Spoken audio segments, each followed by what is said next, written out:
Hey guys, in this video I'm sharing my process for painting some dual-toned pink and green hydrangeas from life.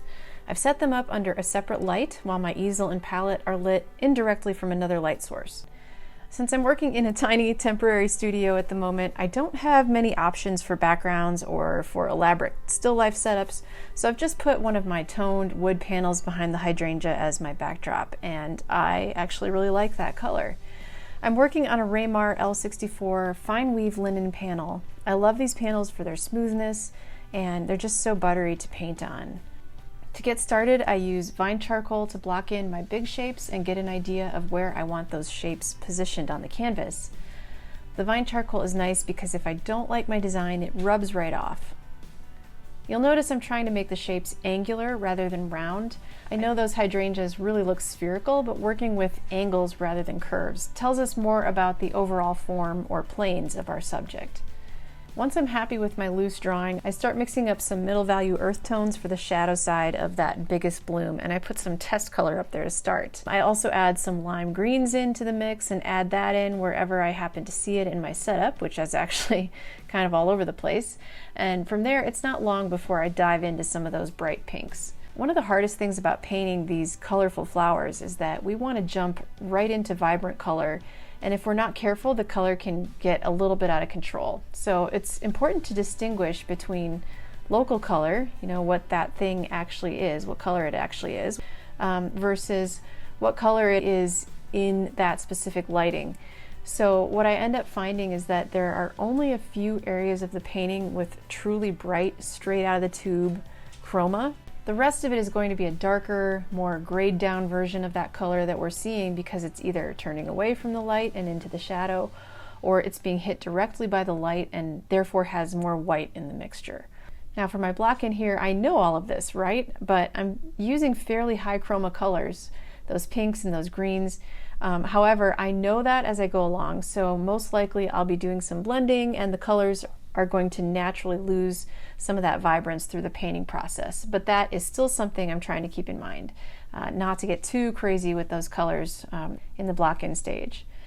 Mostly this stage is to get a lot of paint up there quickly and in hopefully the right spot and with somewhat accurate colors and shapes. Okay, the next step, once most of the canvas is pretty much covered with paint, is to go in and start chiseling out some of the shapes that I'm seeing for individual blooms within that main hydrangea. And this is where I'm going to be more specific with my color choices. I've switched to a smaller brush and I'm trying to still use plenty of paint so that it goes on there really smooth and buttery.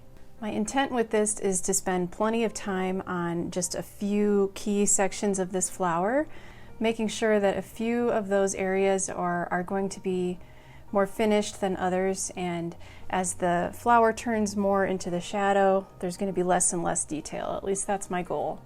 And sometimes it takes me a while to figure out what those colors are. You could get lost in these petals because there are so many very, very subtle transitions between warm and cool temperatures. So you see some of my colors are a little bit grayed down with some purple, and some of them have a little bit more pink or a little bit more white in them.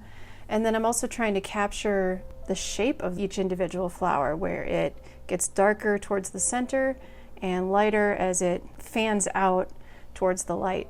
This is probably why I've always been a little bit intimidated about painting hydrangeas, because they just have so many details in them, and so if you're not careful, you can really get lost in those and sort of lose track of the overall shape as well as the three-dimensional aspect of it as a whole. So I'm always trying to keep in mind my light source, knowing that these are small shapes within a larger shape, and I have to keep that larger shape at the forefront of my mind.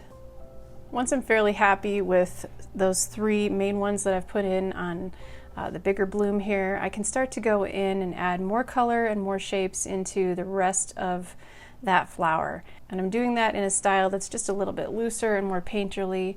Hopefully it's going to look more impressionistic overall. When I look at the flowers in front of me, there are still definitely areas where some of those petals are catching the light, so I want to include some of those, but make sure that I'm not putting in every single one, otherwise they're going to end up being too much the same. It's It's kind of like highlights on a portrait, right? You might have one highlight on the face, maybe it's the tip of the nose or the forehead, that's the brightest of all of them. And so I have to be careful to make sure that my highlights on these petals are not all exactly the same as well.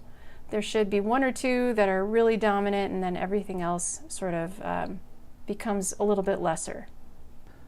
When I'm finally ready to move on from that main flower, I grab from some of my pure black, or possibly a mixture of ultramarine blue and transparent oxide brown, and I just go in and start chiseling out the darkest sections around that flower, knowing that this is going to be the area in my painting with the highest amount of contrast, and that's definitely going to end up being the focal point of the painting.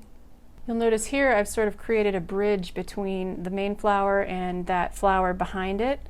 I want to connect these largest shapes as best I can.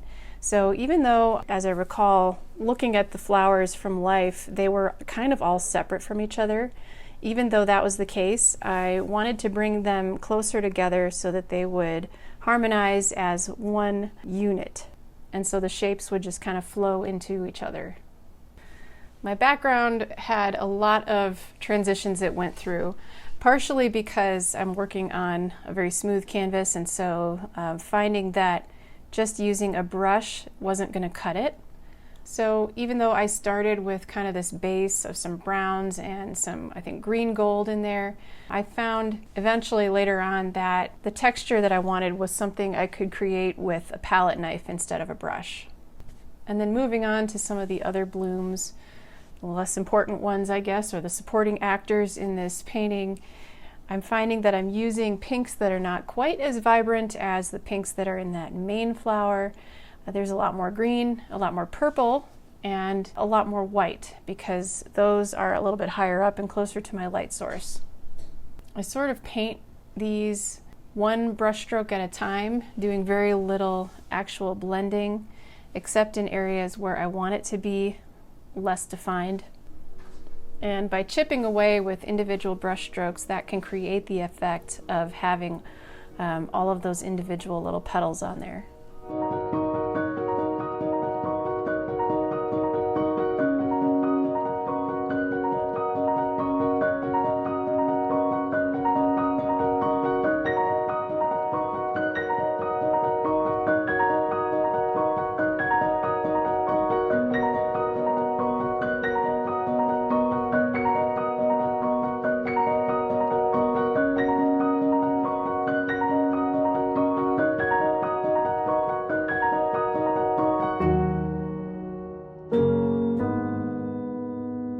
Here's where you see me going in with the palette knife and playing around with some different colors up there. I knew that I didn't want the background to be all green. I wanted to bring in some of those pinks to harmonize my painting overall, but the placement of the pinks definitely was subject to change. And even though I didn't video all of that right away, you'll see in the final painting that some of those shapes got moved around, maybe changed in their size or their chroma, and I found that that was a lot of fun. It was really fun to play with the palette knife on that.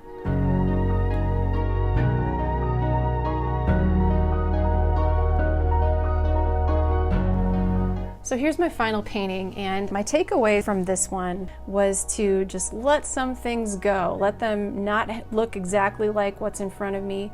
Be okay with some of those palette knife and brush strokes being open and loose and a little bit unfinished, and really playing around with edges. So you see a lot of lost edges in the final painting. You see on the shadow side of that main hydrangea that there's a lot of earth tones and greens in there. The color fades off into the background, and we really let those main pinks in the focal point of the painting sort of be the brightest pinks in the whole painting. So I think what's really important with a dual-toned flower like this is to make sure that you are selective about where the brightest colors go, and also allow for those colors to show up throughout the painting, such as the pink that I incorporated in the background, and of course the greens scattered throughout everywhere.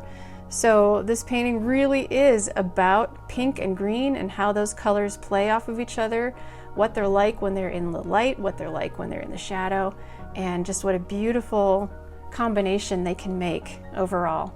I hope you enjoyed this tutorial. Try it out for yourself. I've included the reference photo for you if you want to work from that, and I will see you next time.